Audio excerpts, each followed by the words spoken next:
Daily stock market update. Who's doing what? How well are they doing? What we're going to do is we're going to go through why things are not as clear as you might think. And we're going to go back to this chart. First of all, the Straits of Hormuz thing is becoming a bit of an insider trade amongst those in the White House or the White House comms team.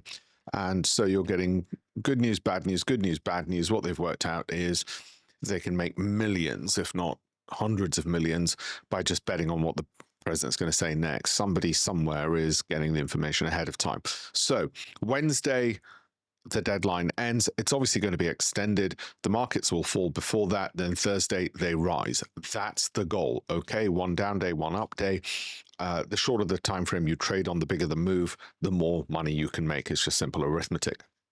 And that's a game worth doing and worth keep doing. So it looks like that game's going to continue for a while. Where does that leave us? Well, if you look at the one-day performance of the S&P 500, you can see it's noise, okay? There is a whole mess from a whole bunch of things. You would be a fool to try and gamble on any of these things just based off the back of that. And that's the philosophy we've had up till now. If I were to move that for what's happened over the past 3 months, then you get what I think it's fair enough to say a far clearer picture. If I move into 1 year, then you get to see why I'm quite happy. And what's been doing the best for us and why a diversified portfolio is important. By diversified, I don't mean spray and pray like fund managers do. I mean why we do have NVIDIA, JP Morgan, Goldman Sachs, Alphabet, Amazon, Microsoft, Apple, you know the ones, okay? Micron, I wish I actually hadn't realized I owned Micron. I wish I had more of Micron because it's up 551%. And then I looked at how much I owned and I thought, you idiot. But there you go. I would have put everything in that had I known it was going to be the biggest performer. And that's the important thing. We're not crystal ball vendors. We're not pretending. As a hedge fund manager, I can tell you now, we'd be lying, and it'd be obvious we're lying if we said, oh, we got into Micron knowing it would do well. Well, if that was really the case, why did you not just buy that and nothing else? For obvious reasons, you didn't know it was going to do that well. It's very easy. It's a very easy way to show the case. So what's happening on the daily update? A lot of noise. What's happening over the past year? We've got a lot of strength. Now, this patchwork makes my life a hell of a lot easier because it's very hard to be wrong. It's very hard to do poorly. Sometimes rarely we're asked, do you outperform the S&P 500? And I think to myself, you muppet. To ask that, because actually what you should be asking is, do you outperform the NASDAQ 100? Bloody hell, that's what creates wealth. And that's the one which is far better off targeting. Given that presumably, if you're the person asking it, you could easily say to yourself, well, I'll just do an S&P 500 tracker. Again, the word Muppet comes to mind because if you know about trackers, then why haven't you done the NASDAQ 100 if you're so smart? So usually people reveal their ignorance when they say it. They know a little, they're damaging themselves. The NASDAQ 100 is really the one to try and beat. And if you want to do that, it's very easy to beat it. As I've said time and time again, you would just do a 2 times leverage exchange traded fund on it for the very simple reason that it goes up more often than it falls. The past is not a guarantee of the future, however, and leverage would cause many a person to panic and is not suitable for anybody watching this. But if you want to know how to beat it, well, any hedge fund manager worth their salt would just tell you, yeah, just do 2 times leverage exchange traded fund on the NASDAQ 100, and there you go, and you'll beat both the S&P 500 and the NASDAQ 100. Which is at what point you'll realize, well, actually, wait a minute, what about risk adjustment? What about timeframes? Every second, every minute? Nope. Every month? Nope. Every year? No. Even Warren Buffett doesn't beat either of those indices every year on the S&P, and he beats it 2 times out of 3, 2 years out of 3. So 33% of the time doesn't do it. But anyway, those Muppets to one side, can you expect this to continue? Well, I do expect the AI spending to continue. I expect quantum computing to do well. It's not the upside that I'm worried about.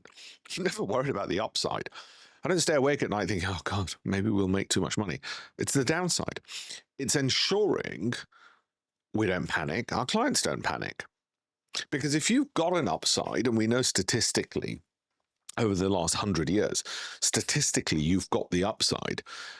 The problem has been the downside and panic. It's not been the downside per se, it's been the action to it. And that's been the problem. So we always make sure people have got enough spare capital so they're never forced sellers. And it's almost a private equity approach or venture capital approach to investing. That's been the approach. Anyway, this is where we are over the year. So if you want the daily stock market update, part one, I guess, have a look at the others. What I'd say in simple terms is increasingly what we're hoping is Middle East becomes noise. Oil below 100. 100, you short it. Okay, it's really simple. Every time it goes to 100, you short it. You take your profits at, say, 90. Okay, but you're not traders and you're not going to short, so you're not going to do that. But as hopefully Middle East becomes noise, and as we go through earnings this season, that's the positive stuff, and that's the good quality stuff, which the market should rightly be following. As long as there's no indication of interest rates rising, which there isn't, I'm going to get bored of saying this, then we're all fine. Is there GDP growth? Yes. Is there inflation? Not sufficient to cause stagflation. Is there high unemployment? No. There's pockets of it. There always is. Not a problem. Where's the profits coming from? Money can only enter the economic system through three different ways: government, corporations, or consumers. Has the consumer got enough money? Well, they've got some tightness. But the ones who are the economically relevant, i.e. not the little old lady living in a nursing home who spends nothing, she's not economically relevant, except on the negative side because she might be using social welfare costs. The ones who are economically relevant, those who've got the big money to spend, they're getting more of it. We know this, obvious data. What about corporations? As long as interest rates are low, corporations can continue spending, profiting, increasing productivity and efficiencies. What about government? No, there's a constraint on government. Debt is the major constraint on government. They're paying more and more on interest. But who does that interest actually go to? Well, the vast majority in Western economies who have lent to government are pension funds. It's you and me. Okay, we've lent to governments and they're paying us back in interest. Oh, okay. So we've lent our money that we've saved to the government and they're paying us interest. So we're benefiting because we're getting the interest back. Are governments benefiting? Well, yes and no, in the sense that they're paying us interest, which is slightly inefficient. But also, governments borrowing our money might be an inefficient use of our capital. It could have all gone into Micron stock. Instead, it's going to the government to give to the little old lady in a nursing home who's going to then pay her nurses and so on. Are they as efficient as Micron? No, but there we go. We're not a pure capitalist society. The point being that the money's being spread around. That's okay. It's not as bad as you would think that the debt goes in some kind of black hole. We get it back, and other people in the economy get it, who then go to the supermarket and spend money. In an extreme sort of fascist capitalist economy, you might have all the money going to Micron and nobody else. Obviously, the economy couldn't work like that anyway, but you get the point. It would go to the most economically productive users of that capital who could generate the most extreme amounts of money. And if you want to know more about that area of thinking, not that I suggest it, then it's Atlas Shrugged is probably what you want to read. It's a bit right of center, and it's not my way of thinking, but we've got a fairly balanced economy is the point I'm making. Despite the fact that we're capitalist, we have got money going through government borrowing from the wealthy to the nurses through social spending, and that redistribution continues. It could be more efficient, the right would argue. So overall, I don't mind. Where's the big opportunity in this? Well, you tell me where you think the biggest opportunity in this. Can you see a big fat number which says up 13%? Is that because the company's bad, or is it because it's just being a laggard going through a phase? Okay, what about CrowdStrike? What about Palo Alto Networks?